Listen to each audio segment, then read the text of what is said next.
cielo.hn.com.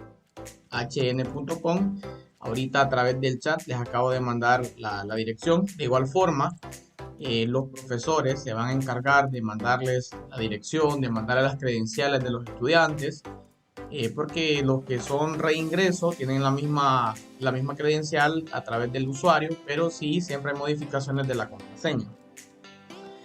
Entonces, como ustedes pueden ver, en la portada inicial tenemos un pequeño formulario que tiene dos cajas de texto que nos solicita para acceder a la plataforma un nombre de usuario y nos solicita una contraseña.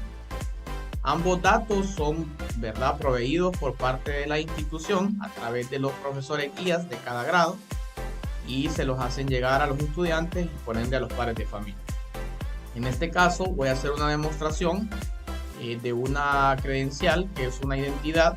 Obviamente no es un estudiante de lo que está oficial, sino que es un usuario demostrativo. Y como ustedes pueden ver, he escrito el nombre de usuario, que es la identidad, y una contraseña que va a tener 6 dígitos numéricos. Ok, ahí está. Cuando el estudiante ingresa a su portal, esta es la pantalla que va a ver. En la parte inicial, en la parte central, va a localizar lo que son los cursos. ¿Qué cursos va a ver el estudiante aquí? Cada una de las asignaturas que el estudiante lleva en su grado las va a ver en la parte frontal. Esta, como es una demostración, solamente me muestra una clase a la cual el usuario está matriculado. Pero obviamente aquí van a aparecer clases que se llevan desde, por ejemplo, segundo grado hasta décimo grado, noveno grado, como por ejemplo matemáticas, ciencias sociales, español, ciencias naturales, ¿verdad? Son clases que siempre van a llevar. Entonces, por cada una de las clases va a haber un espacio exclusivo y donde el estudiante, al ingresar únicamente su usuario y su contraseña, pues va a tener acceso a cada uno de estos espacios, de estos cursos. Como pueden ver, es un entorno integrado, no es una herramienta individualizada como otras herramientas a las cuales hay que entrar a cada una de las aulas virtuales a través de un código diferente, un código de aula, ¿verdad? Aquí no, aquí usted ingresa con un usuario, una contraseña a todos sus espacios, ¿verdad? Como les repito, en este caso, pues solo aparece un curso porque este es un video demostrativo, una parte demostrativa, pero por ejemplo, si 8 o 10 clases se llevan en el grado donde está matriculado el estudiante, obviamente aquí van a haber 8 o 10 espacios por cada una de esas clases. En la parte derecha, ustedes pueden ver que hay como una línea de tiempo o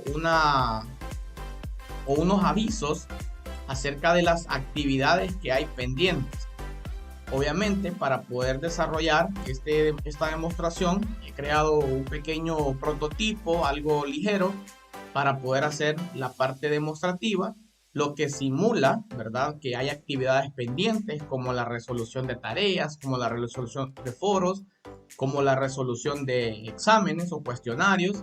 Entonces, obviamente, mientras estas actividades estén pendientes de resolver, entonces van a estar en esta pantalla o en este margen lateral como un tipo de notificación. Ustedes pueden acceder directamente a cada una de ellas. De igual forma, él les va a redirigir a las actividades que están pendientes. Obviamente, al haber 8 cursos o 10 cursos con actividades pendientes, pues aquí va a haber una gran lista de actividades pendientes.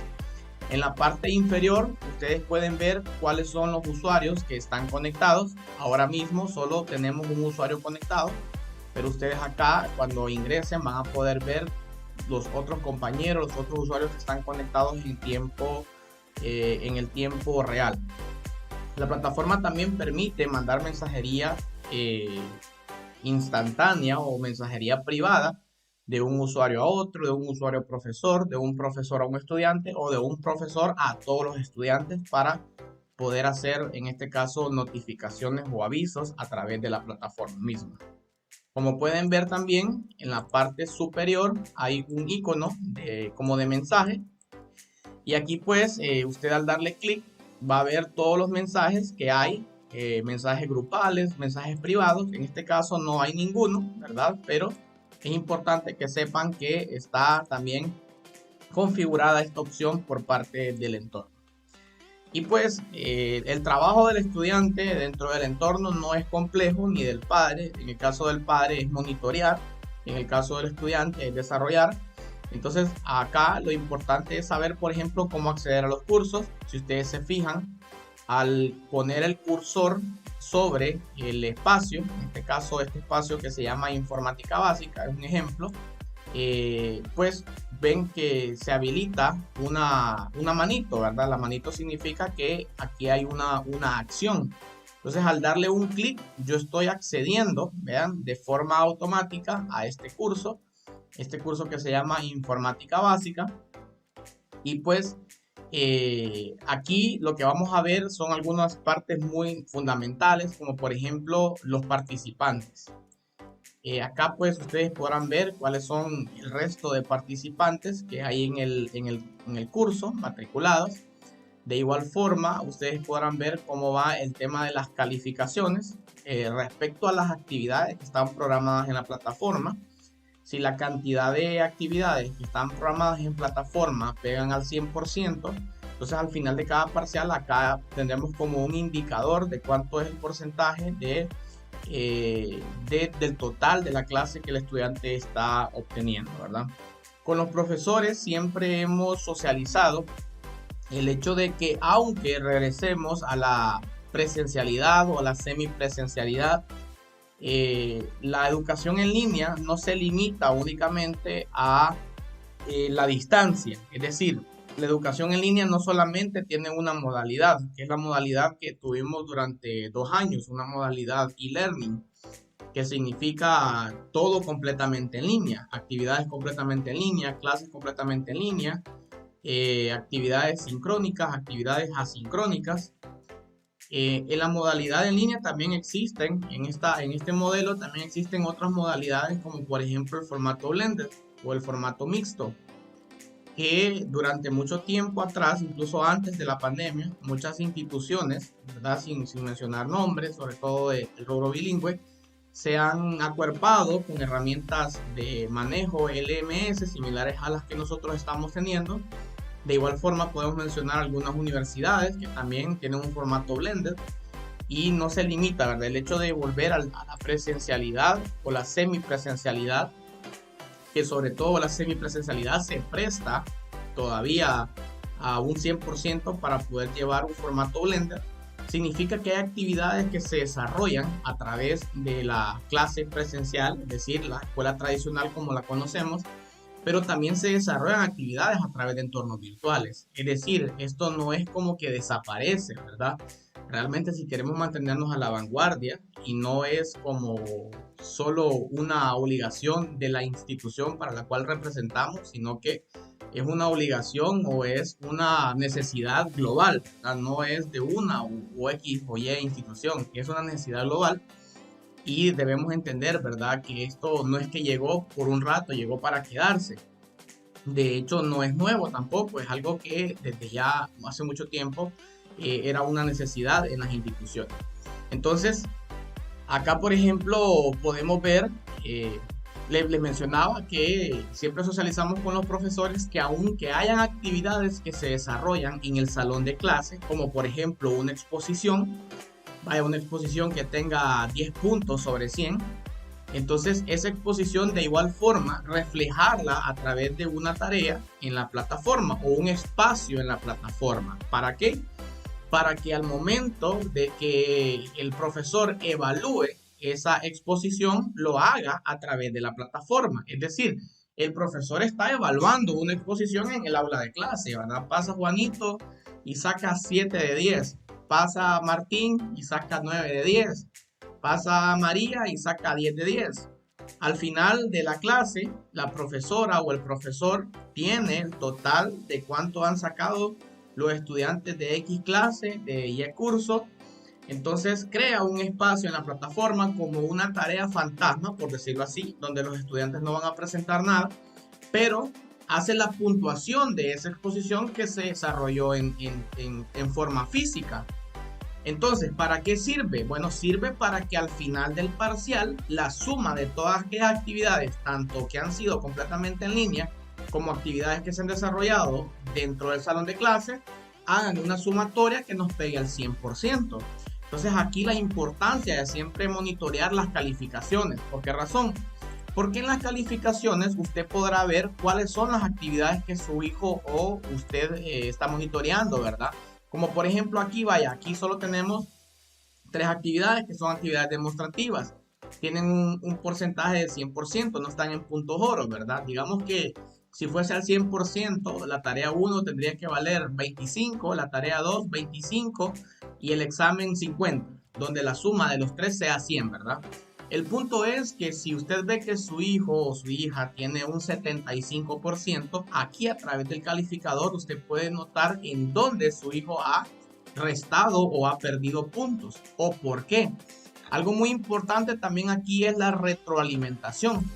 Es decir, con los profesores siempre que hay que rescatar también que los profesores se mantienen en constante capacitación en el uso y manejo de la plataforma, no solo en cómo colgar un archivo, en cómo preparar una tarea, sino también en todos los aspectos técnicos y científicos que requiere la educación en línea. Yo siempre hago énfasis en el tema de la retroalimentación. Es decir, Juancito sacó 5 de 10 en una exposición. Entonces en la retroalimentación usted va a poder ver por qué Juancito perdió 5 puntos de esa exposición. Juancito perdió esto, esto y esto porque en la rúbrica se pide esto, esto y esto, no fue claro, ¿verdad? Entonces es una forma también de trabajar ordenado, de que usted vea, usted monitoree el trabajo que está desarrollando el estudiante y de igual forma tenga una comunicación muy directa y muy fluida con el profesor, porque es nuestra obligación como docente, ¿verdad? En el caso de un estudiante que resta puntos en una actividad, retroalimentar por qué está perdiendo esa cantidad de puntos, ¿verdad? Ya si el estudiante saca 10 de 10, 20 de 20, pues si el profesor le quiere poner que felicidades, que enhorabuena, ya está de más, ¿verdad? Sí, pues es muy importante el incentivo, ¿verdad? Pero ahí pues no necesita saber por qué no está restando puntos, ¿verdad? Ya es una opción que tiene el profesor en ese caso, ¿verdad? Muy bien, en la parte de arriba, si usted se fija, se hace como un árbol. Nosotros le llamamos árbol, que es como un directorio, ¿verdad? Si se fijan, aquí me dice que yo estoy situado en las calificaciones, ¿verdad? Por cada rinconcito al que yo me voy metiendo, él va haciendo como ese directorio, ¿verdad? Es como cuando usted está situado en Honduras, ¿verdad? Digamos que aquí es Honduras, ¿ves? Pero en Honduras nosotros estamos en el departamento de Atlántida. En el departamento de Atlántida nosotros estamos en La Ceiba. En La Ceiba estamos en X sector. Y en ese sector estamos en tal colonia, ¿verdad? Para que nos hagamos una idea un poco más clara de lo que es un directorio. Entonces, venimos desde el área personal, que es donde están todos los cursos, luego mis cursos y obviamente el curso donde yo estoy ubicado es el curso de informática, el que yo les estoy presentando. Por lo tanto, si le doy un clic aquí, donde está el nombre del curso, yo voy a regresar de nuevo a el lugar donde hemos arrancado al momento de iniciar sesión, ¿verdad? Muy bien. Ahora bien, aquí yo estoy explicando todos los rinconcitos y cuestiones muy específicas, ¿verdad? Pero lo que es en sí la visualización de las cosas en la plataforma es muy sencillo. Para el padre de familia solo implica cliquear, ¿verdad? Por ejemplo, aquí tenemos un curso que lo tenemos en un formato de pestañas. Este formato se utilizó el año pasado. Podría modificarse, podría ser un formato en temas. Un formato en temas es que todos los contenidos están hacia abajo, ¿verdad? No hay pestañas, no hay así como este tipo de secciones, sino que todo está hacia abajo. Yo podría mostrarle algunos formatos en temas, ¿verdad?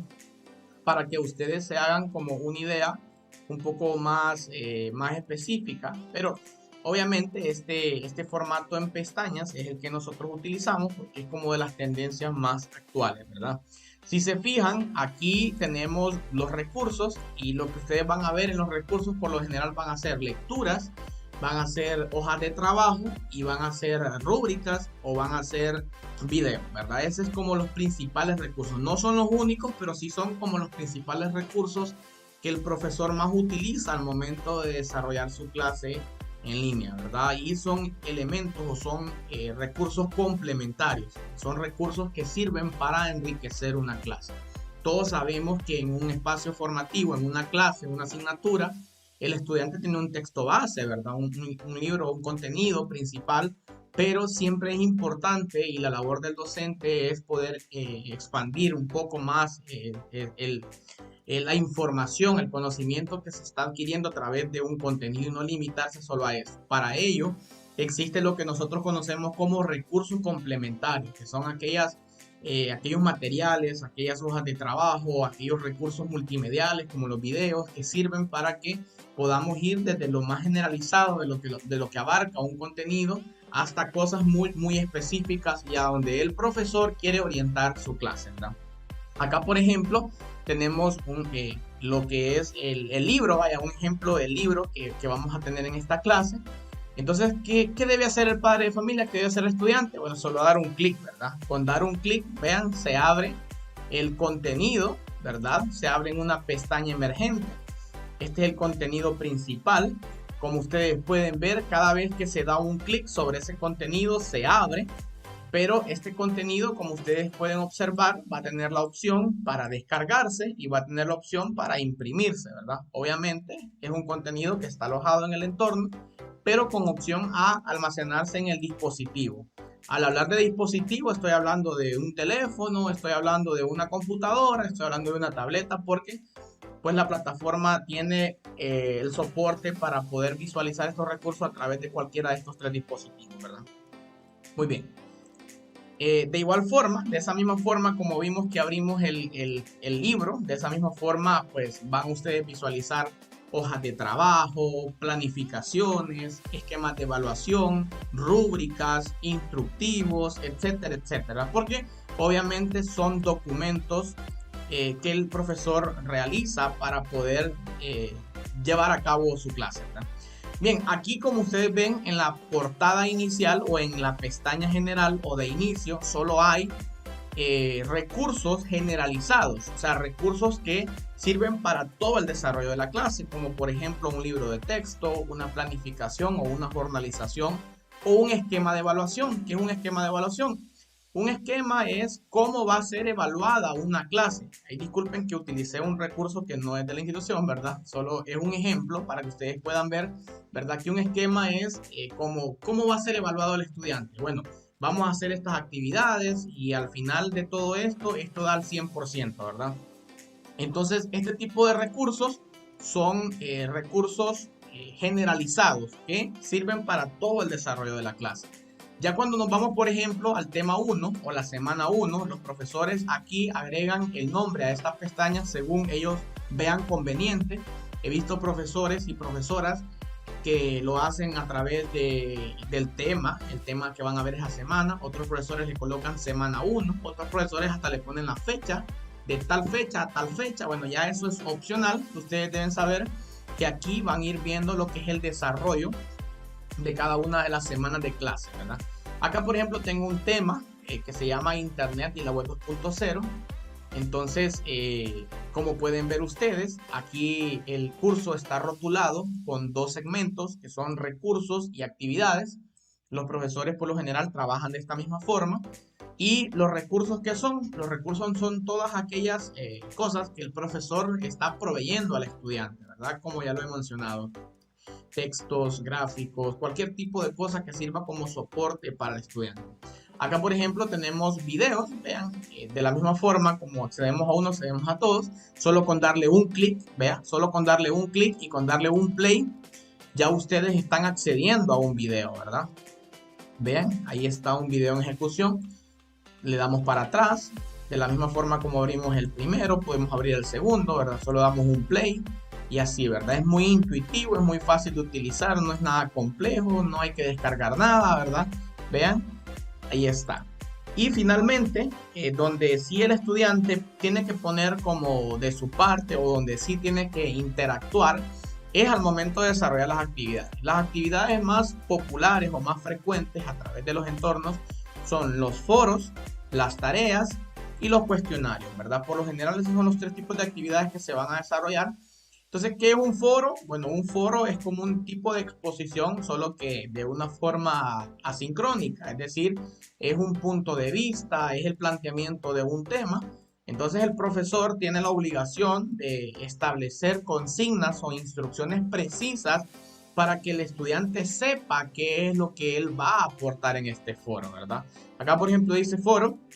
¿Qué diferencia hay entre comercio tradicional y el e-commerce? Si ustedes se fijan en los recursos que habíamos agregado en la parte de arriba, había un video que hablaba acerca del e-commerce. El instructivo dice: en el presente foro usted deberá visualizar el recurso video que es e-commerce. Se le está dando una instrucción que primero, antes de resolver esta actividad, usted vaya a ver el recurso, porque para eso está. Y tomando en consideración los puntos relevantes del video, agregar una aportación sobre las principales diferencias que nota entre el comercio tradicional y el comercio en línea, ¿verdad? Esto es una consigna muy, pero muy generalizada, sí, ¿verdad? Es como parafraseada para que el padre o el estudiante sepa qué tipo de actividad se va a desarrollar. Ojo, aquí en este tipo de actividades yo sé que me estoy enfocando ya a grados superiores, ¿verdad? Como de séptimo hacia arriba. Yo sé que sobre todo para grados inferiores no van a desarrollar este tipo de actividades porque son actividades más sociales. Pero sí, por ejemplo, la visualización de las tareas, la visualización de los recursos multimediales, la visualización de las hojas de trabajo, ¿verdad? O a veces, si estos estudiantes han sido evaluados en el salón de clases, simplemente el hecho de visualizar qué actividades se desarrolló en la clase y cuántos puntos sacó, por ejemplo, el estudiante en la semana, vamos a ponerle del 15 al 30 de febrero, perdón, al 28 de febrero. Entonces, de esta forma, también podemos tener como un mejor control, ¿verdad? Muy bien. Regresamos atrás. Bueno, acá, ¿cómo el estudiante realiza su aportación? Bueno, el estudiante solo debe dar un clic en este botoncito que se llama añadir un nuevo tema de debate. Aquí en el asunto, si ustedes se fijan, aparece una opción un icono que implica que esto es obligatorio. Así que el escribirle un título y el contenido, ambos son obligatorios. Entonces acá le voy a colocar yo, por ejemplo, foro 1, un ejemplo, ¿verdad? Título.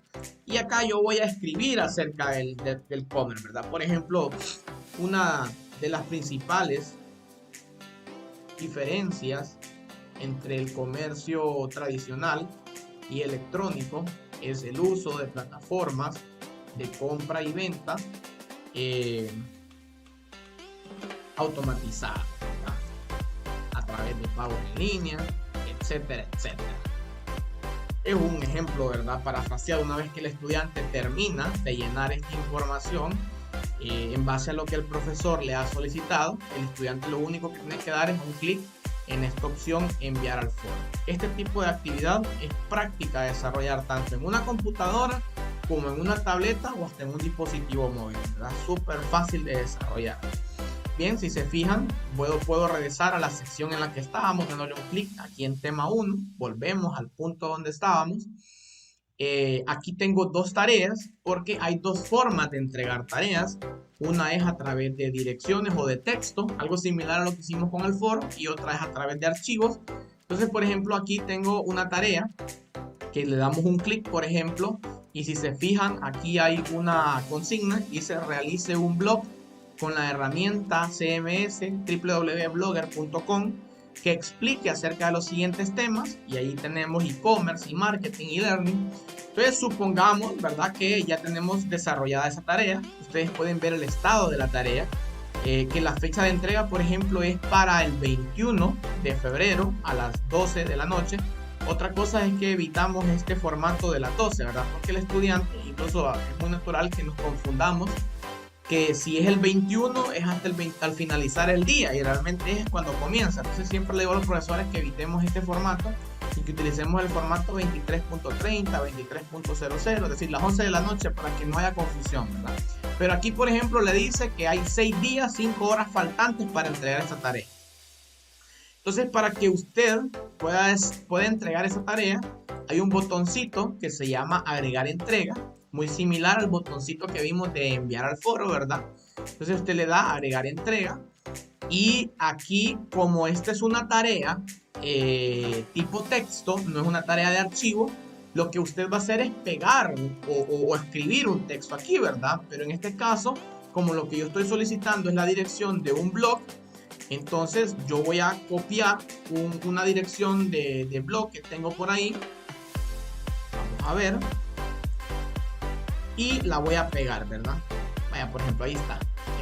Yo ya he pegado una dirección de blog que tengo por ahí. Y entonces, una vez que el estudiante hace esto, solo le da guardar cambios. Ya con eso, el estudiante ¿verdad? Ha entregado su tarea. De hecho, esa tarea puede borrarla y puede editarla mientras esté en el tiempo y forma, ¿verdad? De hacerlo y que no esté evaluada. Entonces, así de sencillo es entregar una tarea de tipo texto. Y una tarea, por ejemplo, de tipo archivo, ¿cómo se entrega? Una tarea de tipo archivo, por ejemplo, en este caso, la tarea 2 dice entregar un ensayo sobre el negocio 4.0. Realice un ensayo sobre el negocio 4.0 tomando en consideración las normas APA. Procure utilizar bibliografía de sitios como Wikipedia, monografía, unas tareas. Inserte las citas en el formato adecuado. Realice una tabla de contenido. Realice una tabla de referencias bibliográficas. Utilice fuentes uniformes, tamaño 12 con interlineado 1.5 o 2.0. Son algunas instrucciones así solo para que se sepa que siempre al momento de hacer una tarea el profesor debe ser específico con lo que el estudiante debe hacer, ¿verdad? Aquí voy a compartir toda mi pantalla. No me va a funcionar este formato que estoy utilizando porque ustedes deben ver que esta tarea la pueden entregar de dos formas. Dándole clic en agregar entrega. Si se fijan, hay una cajita que está parpadeando, ¿verdad? Entonces, si usted localiza el archivo en su computadora, ¿verdad? Vamos a suponer que cualquiera de estos archivos es la tarea, ¿verdad? Eso no importa. Entonces usted lo localiza, le da un clic y sin soltarlo, lo arrastra hasta la tarea, ¿verdad? Aquí lo arrastra y ya se está cargando el archivo. Esa es la forma, yo considero que es la forma más práctica de hacerlo.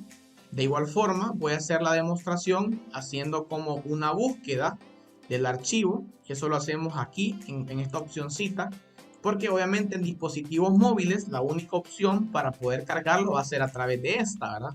Dándole un clic en donde dice agregar.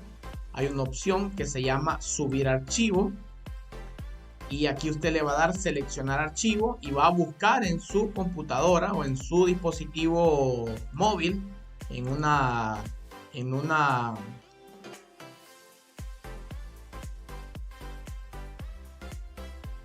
un directorio de una tableta o un teléfono. Usted va a buscar su archivo, lo selecciona y le da a abrir y le da a subir, ¿verdad?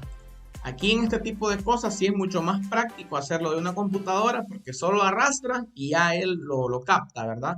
Pero en un móvil va a tener que hacer esta opcióncita, ¿verdad? Siempre darle un clic en la esquinita y buscar el archivo como cuando usted esté enviando un correo electrónico, algo similar, ¿verdad? Que tiene una opcióncita ahí de attachment. Usted le da un clic, va a buscar el directorio donde está el documento, ¿verdad? Pero si está de la computadora, ya saben, solo tiene que arrastrar el archivo y ahí lo suelta, ¿verdad? Una vez que ya está el archivo en este espacio, de igual forma, usted solo le va a dar guardar cambios y listo, ¿verdad? Ya está entregada la tarea. Solo a esperar que el profesor evalúe. Y finalmente, ya solo nos falta cómo poder responder un cuestionario. Entonces usted le da clic en el cuestionario. Usted ve que, por ejemplo, un cuestionario tiene una configuración en donde siempre tiene que fijarse en esto, ¿verdad? Por ejemplo, ya este tipo de cosas, hay que aclarar, este tipo de cosas dependen de la libertad de cátedra que tenga un profesor. Es decir, si un cuestionario tiene un intento, es porque solo tiene un intento. Eso nadie lo puede cuestionar en la decisión de un profesor. Si tiene dos intentos, por ejemplo, aquí, por ejemplo, usted puede ver qué método de calificación tiene este cuestionario. Dice que el método de calificación es la calificación más alta, lo que significa que si un examen vale 20 puntos, el estudiante prueba a hacer el primer intento, saca 15 y luego vuelve a hacerlo y saca 20, entonces su nota del examen va a ser 20. Yo, por ejemplo, en lo personal uso mucho lo que es el promedio.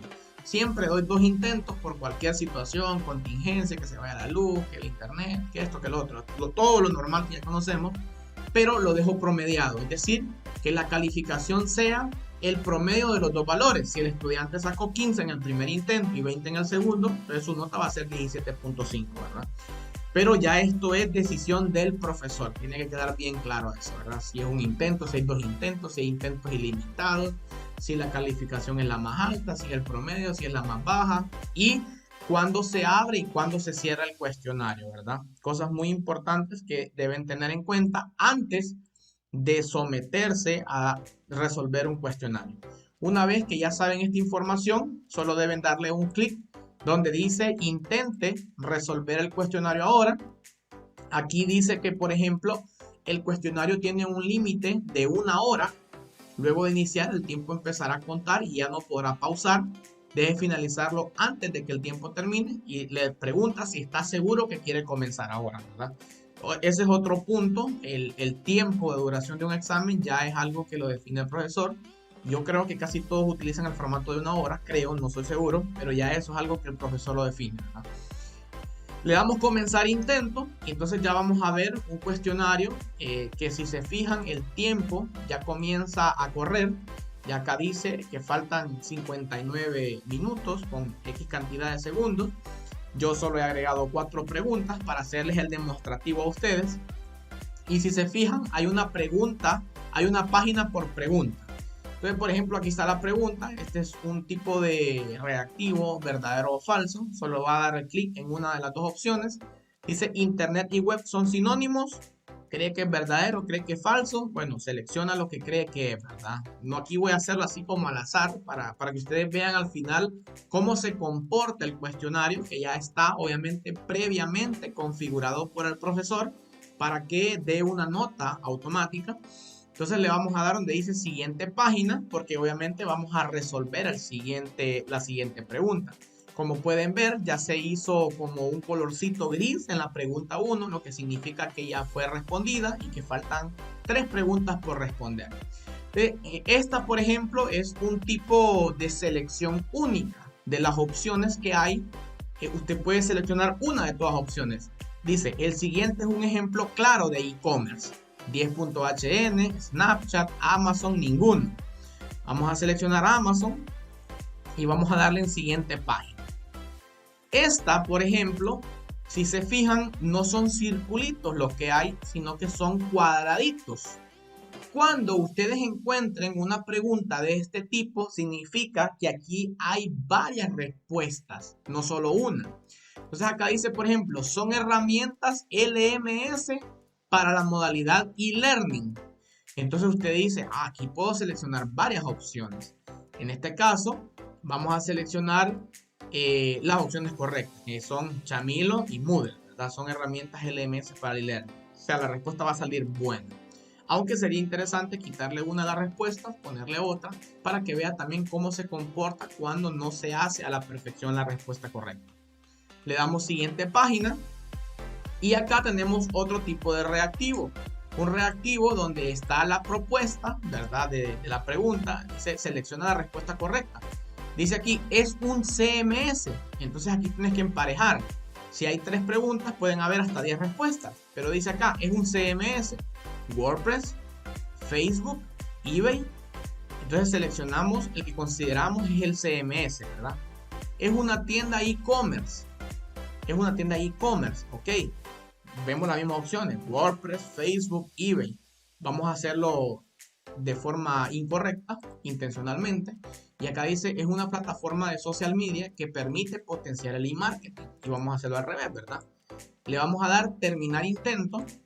Y acá nos dice que si queremos enviar todo y terminar. Dice que las respuestas están guardadas. O sea, como nos da tiempo de pensar si realmente ya queremos enviarlo, ¿verdad? Pero bueno, le damos enviar todo y terminar. me vuelve a preguntar que si estoy seguro, ¿verdad? O sea, como que tranquilo, no le des si no está seguro, verificarlo.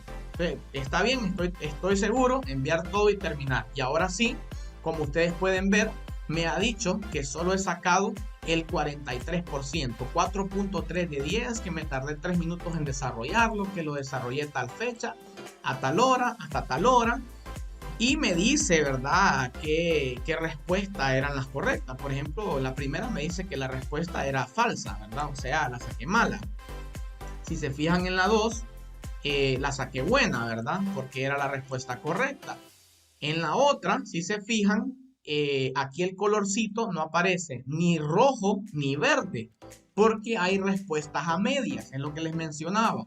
Entonces, por ejemplo, aquí en las herramientas LMS para la modalidad de e-learning eran Chamilo y Moodle, ¿verdad? Yo seleccioné Blogger y Chamilo, entonces me pone como buena Chamilo, pero me pone como mala Blogger. Entonces saco porcentual el total de esa pregunta. Es decir, si la pregunta, por ejemplo, vale 2 puntos, entonces ahí yo estoy obteniendo un punto de 2. Es el 50% porque hay dos respuestas y las respuestas están condensadas por porcentajes.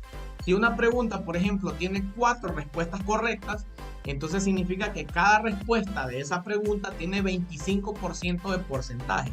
En números naturales, si una pregunta vale 4 puntos o 2 puntos y hay 4 respuestas correctas y el estudiante selecciona 3 de las 4 correctas, entonces va a sacar 1.5 de 2. Esa es una gran ventaja de las plataformas LMS que te permiten desarrollar esto de una forma muy pero muy específica.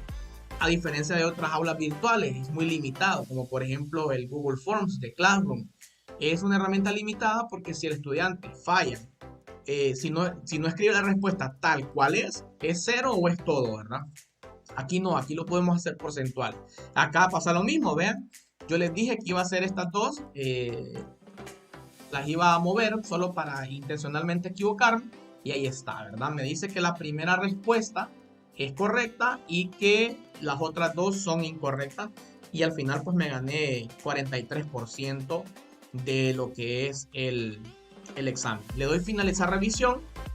Pero como este tiene configurado que lo vuelva a repetir, entonces le voy a dar reintentar el cuestionario. Lo vuelvo a reintentar. Ya me sé las respuestas correctas. Lo voy a hacer al 100. Vean.